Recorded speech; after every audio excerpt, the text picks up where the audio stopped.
नमस्कार प्यारे छात्रों, अश्वनी जी इस क्लासेस में आप सबका बहुत बहुत स्वागत है। मेरे प्यारे छात्रों और मेरे दोस्तों के मांग पर मैं इस वीडियो को बनाया हूं, जो बहुत लोगों के लिए लाभदायक सिद्ध होगा। तो अश्वनी जी इस क्लासेस में आप सबका बहुत बहुत स्वागत है। हाँ, आप सब इस वीडियो को लाइक सब्सक्राइब शेयर ज़रूर कीजिएगा और कमेंट बॉक्स में ज़रूर कमेंट कीजिएगा कि वीडियो आपको कैसा लगा दोस्तों। तो आइए हम बात करते हैं आज बहुत ही महत्वपूर्ण क्वेश्चंस के बारे में, जो करंट अफेयर्स से क्वेश्चंस हैं, जो आपके चाहे बीए का एंट्रेंस हो, बीएड का एंट्रेंस हो, चाहे वो आपका सुपर टेट का एंट्रेंस हो, चाहे आप लोअर पीसीएस के एग्ज़ाम दे रहे हो, चाहे आप जो है रेलवे का एसएससी का एग्ज़ाम दे रहे हो, हर जगह पर करंट अफेयर से संबंधित क्वेश्चंस पूछे ही जाते हैं दोस्तों। 2 4 5 क्वेश्चन 10 क्वेश्चन जरूर पूछे जाते हैं। सुपर टेट में तो खैर 30 क्वेश्चंस हैं, तो बहुत बड़ा पैमाना है करंट अफेयर से। तो करंट अफेयर्स सुपर टेट में जो है करंट अफेयर्स और संस्कृति से जो है आपके 30 क्वेश्चंस हैं, तो बहुत बड़ा इसका पैमाना वहाँ पर माना जाता है। तो आइए हम सब स्टार्ट करते हैं लेट न करते हुए सेशन को, कि भारतीय प्रेस परिषद के वर्तमान अध्यक्ष कौन हैं। भारतीय प्रेस परिषद के वर्तमान अध्यक्ष कौन है दोस्तों। तो भारतीय प्रेस परिषद के वर्तमान अध्यक्ष कौन है, यदि आपसे पूछा जाएगा तो आप क्या बताएंगे। वर्तमान में भारतीय प्रेस परिषद, इंडियन प्रेस काउंसिल के जो अध्यक्ष हैं वे कौन हैं। तो कौन है छात्रों, तो चंद्रमौली कुमार प्रसाद साहब हैं। कौन है, चंद्रमौली प्रसाद कुमार हैं। चंद्रमौली कुमार प्रसाद हैं। भारतीय प्रेस परिषद के वर्तमान अध्यक्ष कौन है, तो चंद्रमौली कुमार प्रसाद जी हैं भारतीय प्रेस परिषद के वर्तमान अध्यक्ष। छात्रों आप इसे कंठस्थ याद कर लेंगे, भूलेंगे नहीं कभी। अगला क्वेश्चन है संगठन से संबंधित, बहुत महत्वपूर्ण 2 संगठन आते हैं एग्जाम में, इसलिए मैं इस दोनों को शामिल करने का प्रयास किया हूँ। देखिए क्वेश्चन है, भारतीय अंतरिक्ष अनुसंधान संगठन, इंडियन स्पेस रिसर्च ऑर्गेनाइजेशन के वर्तमान अध्यक्ष कौन हैं। तो भारतीय अंतरिक्ष अनुसंधान संगठन के वर्तमान अध्यक्ष कौन है छात्रों, तो वर्तमान अध्यक्ष हैं के सिवन साहब हैं। कौन है, के सिवन साहब इसके वर्तमान अध्यक्ष हैं। कौन है, के सिवन साहब इसके वर्तमान अध्यक्ष हैं, नोट कर लेंगे आप सब। अगला क्वेश्चन है कि रक्षा अनुसंधान एवं विकास संगठन DRDO के वर्तमान अध्यक्ष कौन हैं। रक्षा अनुसंधान एवं विकास संगठन, रक्षा अनुसंधान एवं विकास संगठन DRDO के वर्तमान अध्यक्ष कौन हैं। तो रक्षा अनुसंधान एवं विकास संगठन DRDO के वर्तमान अध्यक्ष कौन है छात्रों, तो वर्तमान अध्यक्ष कौन है, तो जी सतीश रेड्डी साहब हैं। कौन है, जी सतीश रेड्डी साहब हैं छात्रों। कौन है, जी सतीश रेड्डी साहब हैं, है ना। Defence research of development organisation जो है आपका, रक्षा अनुसंधान एवं विकास संगठन के वर्तमान अध्यक्ष जी सतीश रेड्डी साहब हैं। इसरो के अध्यक्ष के सिवन साहब हैं और DRDO के अध्यक्ष जी सतीश रेड्डी साहब हैं। आप इसे याद कर लेंगे, कभी भूलेंगे नहीं। आइए हम बात करते हैं अगला क्वेश्चन हमारे स्क्रीन पर देखिए रहा, करंट अफेयर से संबंधित जो महत्वपूर्ण क्वेश्चन है। ये देखिए आप लोग, अगला क्वेश्चन क्या है कि भारतीय ओलंपिक संघ का वर्तमान अध्यक्ष कौन है। भारतीय ओलंपिक संघ का वर्तमान अध्यक्ष कौन है छात्रों, भारतीय ओलंपिक संघ का वर्तमान अध्यक्ष कौन है। तो भारतीय ओलंपिक संघ का वर्तमान अध्यक्ष कौन है छात्रों, तो नरेंद्र बत्रा जी हैं। कौन है, नरेंद्र बत्रा जी हैं। कौन है, नरेंद्र बत्रा जी हैं छात्रों। भारतीय ओलंपिक संघ का वर्तमान अध्यक्ष कौन है, तो वर्तमान अध्यक्ष नरेंद्र बत्रा जी हैं। कौन है, नरेंद्र बत्रा साहब हैं, याद रखेंगे आप लोगों को, नरेंद्र बत्रा साहब हैं। अगला क्वेश्चन है छात्रों कि RBI के वर्तमान गवर्नर कौन हैं। RBI के वर्तमान गवर्नर कौन हैं। RBI के वर्तमान गवर्नर छात्रों शशिकांत दास साहब हैं। कौन है, शशिकांत दास साहब है, शक्तिकांत दास साहब हैं। कौन है, शक्तिकांत दास साहब हैं, जो 25वें हैं। कौन है, 25वें नंबर के हैं। RBI के वर्तमान गवर्नर कौन है, तो दास साहब हैं, शक्तिकांत दास साहब हैं, जो 25वें हैं RBI के गवर्नर। आइए RBI से संबंधित कुछ महत्वपूर्ण बातों की चर्चा किया जाए। देखिए प्यारे साथियों, RBI की यदि स्थापना की बात की जाए कि RBI की स्थापना कब हुआ था, तो RBI की स्थापना 1 अप्रैल 1935 ईस्वी को हुआ था। कब हुआ था, RBI की स्थापना 1 अप्रैल 1935 ईस्वी को हुआ था। लेकिन RBI की स्थापना किस एक्ट के द्वारा हुआ, तो RBI एक्ट आपका जो है RBI एक्ट 1934 के अनुसार RBI की स्थापना हुआ था। RBI की स्थापना कब हुआ, तो 1 अप्रैल 1935 को RBI की स्थापना हुई थी। और किस अधिनियम के द्वारा हुआ, तो RBI एक्ट 1934 के अनुसार इसकी स्थापना हुआ था। समझ गए। आरबीआई की स्थापना के लिए क्या कोई कमीशन ने सिफारिश किया था? तो हाँ प्यारे दोस्तों, सिफारिश किया गया था 1926 में। 1926 में हिल्टन यंग आयोग ने, हिल्टन यंग आयोग दोस्तों कौन था? हिल्टन यंग आयोग था एक, हिल्टन एक यंग आयोग था, हिल्टन यंग आयोग था एक जो है, हिल्टन यंग आयोग था एक। इसी के सिफारिश पर जो है आरबीआई की, इसी ने सिफारिश किया था आरबीआई के लिए 1926 में। इसने सिफारिश किया था किस सन में? 1926 में इसने सिफारिश किया था हिल्टन यंग आयोग ने आरबीआई की स्थापना के लिए, ठीक ना। तो आरबीआई की स्थापना जो था जब हुआ 1 अप्रैल 1935 को, तो इसका प्रारंभिक केंद्रीय कार्यालय पूछा जाए दी दोस्तों, तो केंद्रीय कार्यालय कहाँ था उसमें प्रारंभ में? तो प्रारंभ में कहाँ था? तो 1930 इसका, तो उसमें कोलकाता में था दोस्तों। कहाँ पर था? कोलकाता में था। लेकिन 1937 में इसके मुख्यालय जो थे मुंबई में स्थानांतरित कर दिए गए, ट्रांसफ़र कर दिया गया। कहाँ कर दिया गया? 1937 में मुंबई में आरबीआई की मुख्यालय ट्रांसफ़र कर दिया गया। देखिए बहुत महत्वपूर्ण, मैं रोचक जानकारी आपको दे रहा हूँ आरबीआई से संबंधित, समझ गए ना। और आरबीआई का राष्ट्रीयकरण कब हुआ, नेशनलाइजेशन कब हुआ, ये भी पूछा जाता है। तो 1 जनवरी 1949 को हुआ दोस्तों। कब हुआ? 1 जनवरी 1949 को आरबीआई का राष्ट्रीयकरण हुआ था। कब हुआ था? 1 जनवरी 1949 को आरबीआई का राष्ट्रीयकरण हुआ था, समझ गए। आरबीआई की स्थापना किस अधिनियम के द्वारा हुआ? तो आप ये भी कह सकते हो कि आरबीआई एक्ट 1934 के द्वारा, ठीक ना। माना जाता है कि जब भारत शासन अधिनियम 1935 था तो उसी समय आरबीआई की भी स्थापना हुई थी, समझ गए। तो आरबीआई का कुछ काम क्या है? तो आरबीआई जो है बैंकों का बैंक है। क्या है? यह बैंकों का बैंक है, समझ गए। हम लोग कर्ज नहीं ले सकते आरबीआई से, जो बैंक हैं बैंक कर्ज लेते हैं आरबीआई से, समझ गए ना। और आरबीआई कंट्रोल करने के लिए क्या करता है? आरबीआई क्रेडिट कंट्रोल करता है, साख पर नियंत्रण करता है आरबीआई। लेकिन साख का सृजन कौन करता है? तो जो वाणिज्यिक बैंक होते हैं, वाणिज्यिक बैंक साख का निर्माण करते हैं। साख का निर्माण कौन करता है छात्रों? तो जो वाणिज्यिक बैंक होते हैं साख का निर्माण करते हैं, जैसे पीएनबी हो गया आपका, जैसे सेंट्रल बैंक हो गया आपका, जो है बीओबी हो गया आपका, ये सब वाणिज्यिक बैंक हैं। तो वाणिज्यिक बैंक जो होते हैं ये साख का निर्माण करते हैं। मतलब साख का निर्माण मतलब क्या होता है? जैसे बैंक में आप यदि 100 रुपया जाकर जमा करते हो और फिक्स डिपॉजिट करने के लिए गए, तो बैंक क्या करता है कि आपके उस पैसे को 70 रुपये अलग कर देगा। लगभग एक एग्जाम्पल, 70 रुपये अलग कर दिया और 30 रुपये अलग कर दिया। तो 30 रुपया वो रख लिया आपको देने के लिए कि आप जब आएंगे तो आप मांगेंगे तो आपको दे देगा। तो क्वेश्चन उठता है कि आप यदि अपना 100 रुपया मांगने पहुंच गए और वो आपका आरबीआई ने जो है आरबीआई कर रहे हैं कि जो कमर्शियल बैंक हैं आपके 30 रुपया ही अलग रखा है, आपका 70 रुपया जो था जो अलग रखा था, 30 रुपया अलग, 70 रुपया अलग, 70 रुपया दूसरे को लोन दे दिया बैंक, लोन दे दिया बैंक। तो लोन अगर दिया है बैंक तो सिंपल सी बात यह भी तो है ना, आप जान ही रहे होंगे, आप समझ रहे होंगे साथियों कि आप यदि बैंक में डिपॉजिट करते हैं तो आपको कम ब्याज मिलता है बैंक के द्वारा, लेकिन बैंक यदि आपको लोन देते हैं तो वह ज़्यादा इंटरेस्ट रेट पे आपको लोन देते हैं। ये भी आपको पता ही होगा, आप जमा करेंगे कम मिलेगा, आप उनसे लोन लेंगे तो आपको वे ज़्यादा इंटरेस्ट रेट आपको चुकाना पड़ेगा। तो यदि 70 रुपया यदि मान लीजिए किसी को दिया है बैंक ने, तो यदि वो लौटाता है पैसा बंदा तो जरूर कुछ ना कुछ फायदे में लौटाएगा, कुछ इंटरेस्ट जोड़ कर लौटाएगा। तो मान लीजिए वह कि 90 रुपया लौटाता है, कितना लौटाता है? 90 रुपया, मतलब 70 रुपया मूल और 20 रुपया इंटरेस्ट वह लौटाता है। तो कितना हो गया? 90 रुपया हो गया। तो 30 रुपया आपका रखा है बैंक, तो कितना हो गया? 90 और 30 कितना हो गया? 90 और 30 कितना हो गया छात्रों? तो 120 रुपया हो गया। मतलब आप 100 रुपया लेकर गए थे बैंक में और बैंक ने उसी 100 रुपया को कितना रुपया बना दिया? 120 रुपया बना दिया। तो 20 रुपया जो हो गया छात्रों वही क्रेडिट क्रिएशन हो गया। तो बैंक अपनी फायदा के लिए ज़्यादा से ज़्यादा लोगों को, है ना, क्रेडिट क्रिएशन मतलब क्रेडिट क्रिएशन करने के लिए, ज़्यादा अपनी फ़ायदा के लिए, क्योंकि बैंक जितना लोन बांटते हैं बैंकों को उतना ही ज़्यादा फायदा होता है, समझ गए। तो बैंक क्या करते हैं? लोन दूसरे को बांट देते हैं, ठीक ना।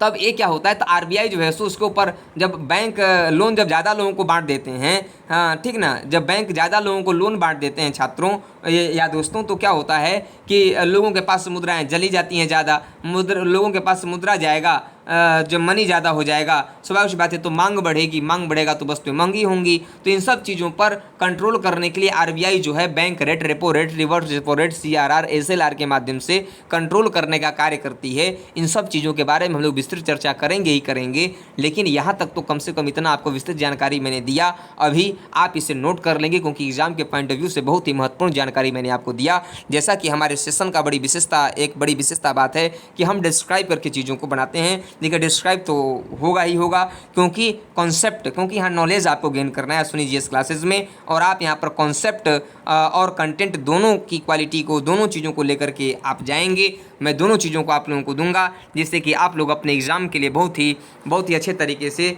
है ना, सुसज्जित तरीके से अपने आप को तैयार कर सके छात्रों।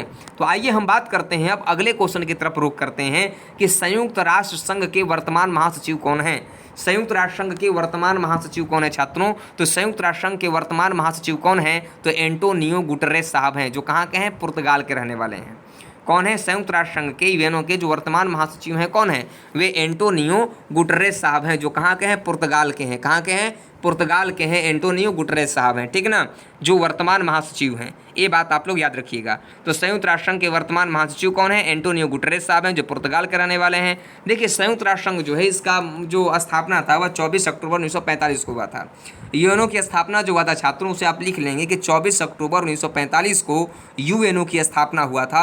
इसका मुख्यालय न्यूयॉर्क में है। कहाँ पर है? न्यूयॉर्क में है। और यह जो है द्वितीय विश्व युद्ध के बाद बहुत ही सफल संस्था यह मानी गई। वैसे तो प्रथम विश्व युद्ध के बाद, जो प्रथम विश्व युद्ध 1914 से लेकर 1918 ईस्वी तक हुआ था, उसके बाद भी एक अंतर्राष्ट्रीय संगठन की स्थापना हुआ था, जिसे लीग ऑफ नेशंस कहा जाता है।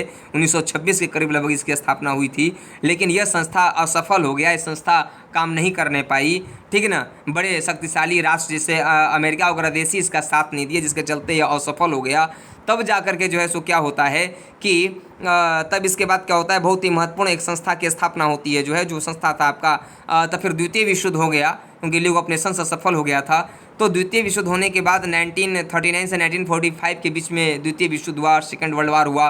तो सेकेंड वर्ल्ड वार के बाद फिर जो है फिर एक अंतर्राष्ट्रीय संगठन की स्थापना की गई, जिसका नाम था यूएनओ, और 24 अक्टूबर 1945 को इसकी स्थापना किया गया।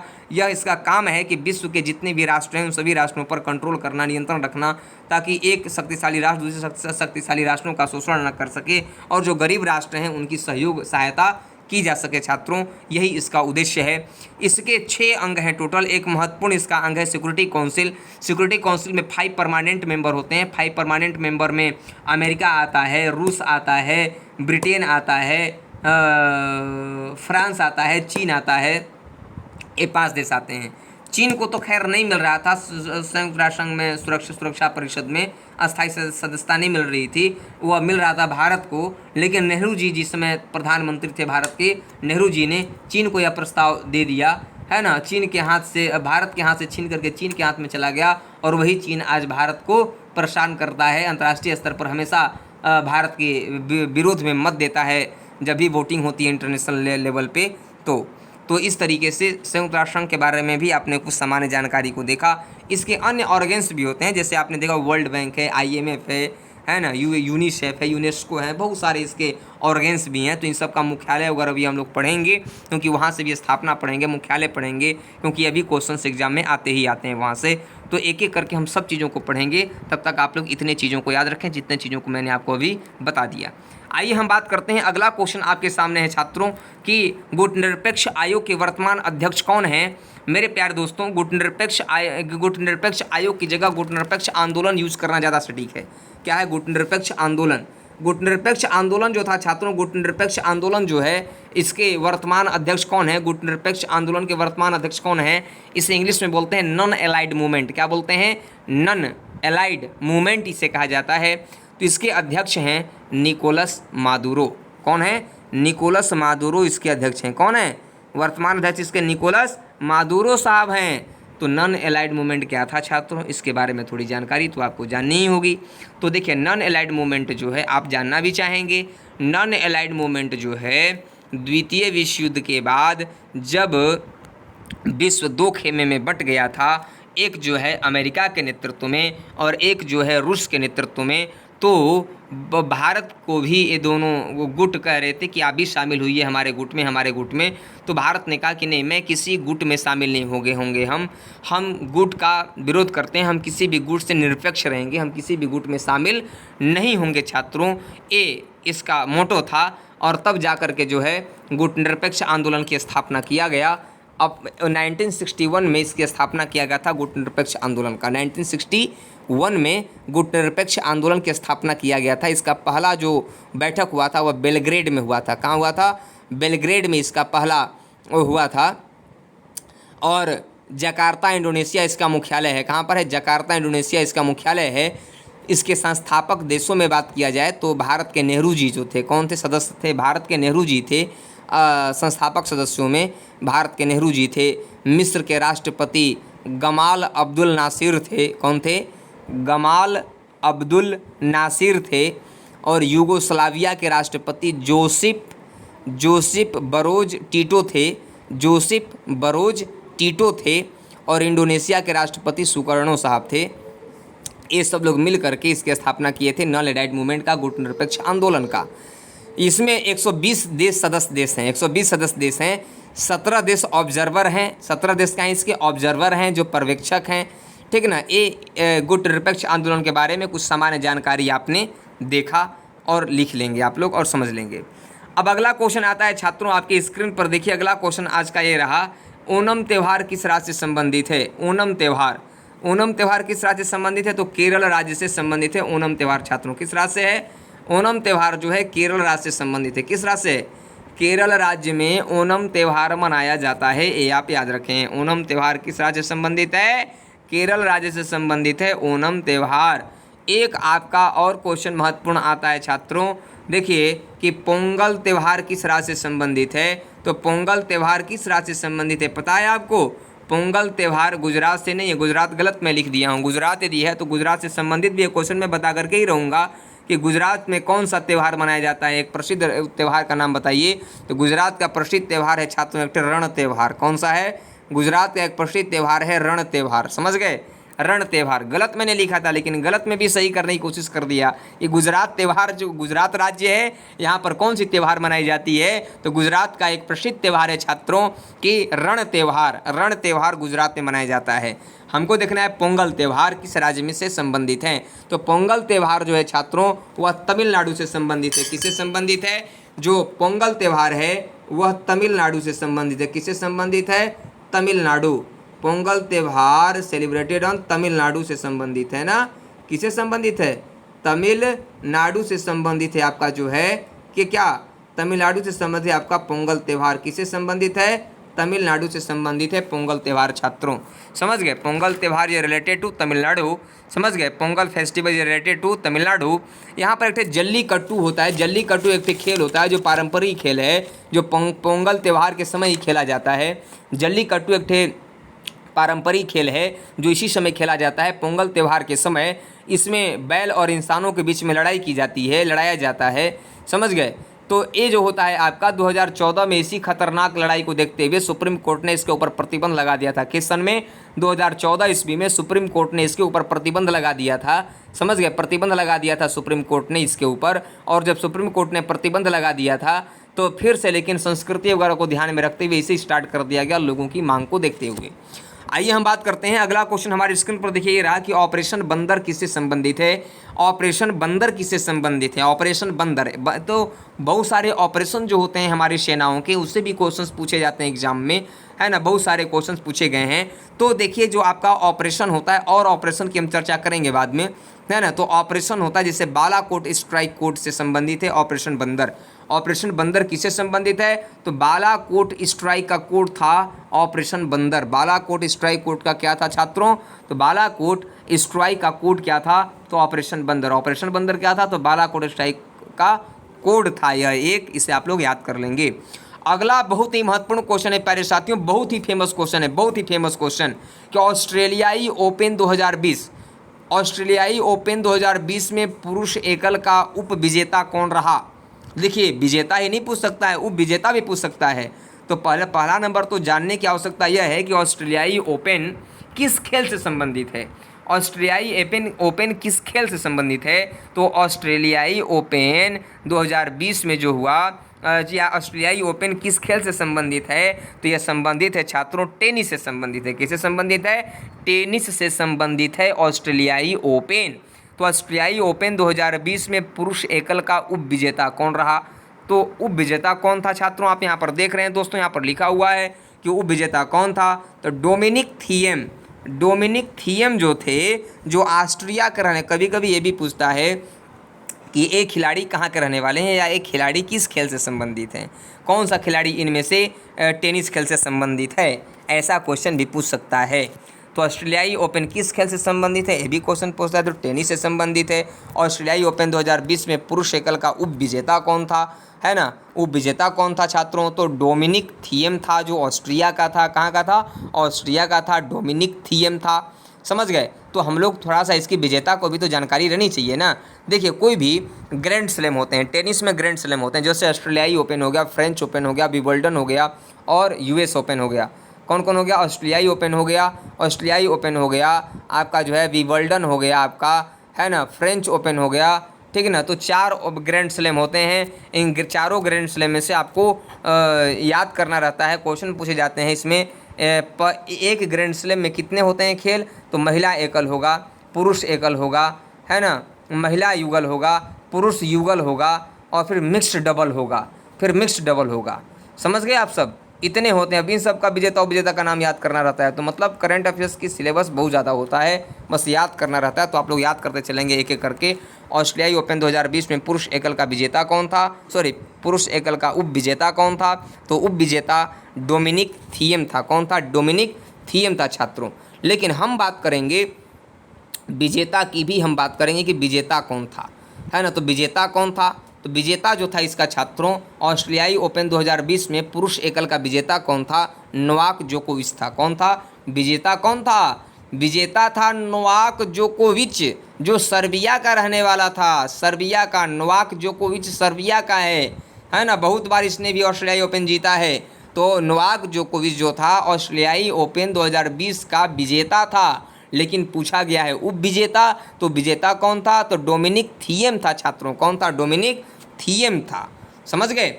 हम यहाँ पर एक क्वेश्चन और बताएंगे आपको। ऑस्ट्रेलियाई ओपन 2020 में महिला एकल का विजेता कौन था? महिला एकल का विजेता थी यहाँ पर सोफिया केनिन। कौन थी? ऑस्ट्रेलियाई ओपन में पुरुष एकल का आप लोगों ने विजेता उप विजेता का नाम याद कर लिया। विजेता थे नोवाक जोकोविच जो सर्बिया के थे, और उप विजेता थे डोमिनिक थिएम जो ऑस्ट्रिया के थे। लेकिन ऑस्ट्रेलियाई ओपन में महिला एकल, ऑस्ट्रेलियाई ओपन में महिला एकल में विजेता कौन थे? तो सोफिया केनिन थे, विजेता थी। सोफिया केनिन विजेता थी, जो यूएसए की रहने वाली थी। ऑस्ट्रेलियाई ओपन के महिला एकल की विजेता थी सोफिया केनिन, और महिला एकल की उप विजेता कौन थी? तो गरबाइन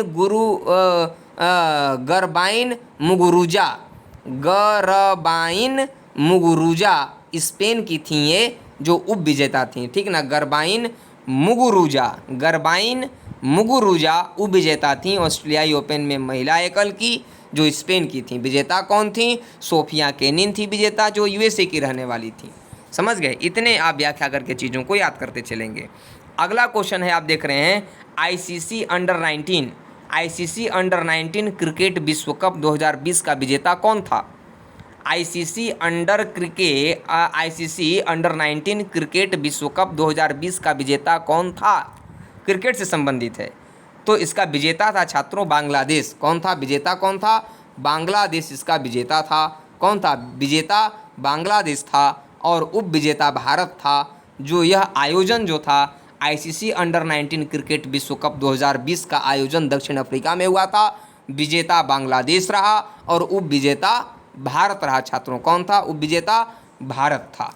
समझ गए? तो आज के क्लास को हम यहीं समाप्त करते हैं। ये वीडियो आपको कैसा लगा कमेंट बॉक्स में ज़रूर लिखिएगा आप सब, और वीडियो को लाइक सब्सक्राइब शेयर जरूर कीजिएगा यदि वीडियो आपको अच्छा लगा हो छात्रों। तो इस तरह से आपको पढ़ना है, व्याख्या के साथ पढ़ना है। आप इसी तरह से पढ़िए, हम आपका सहयोग करते रहेंगे और आप अपने आप को आगे बढ़ाते रहिए, याद करते रहिए। तो आज के लिए बस इतना ही। नमस्कार, जय हिंद।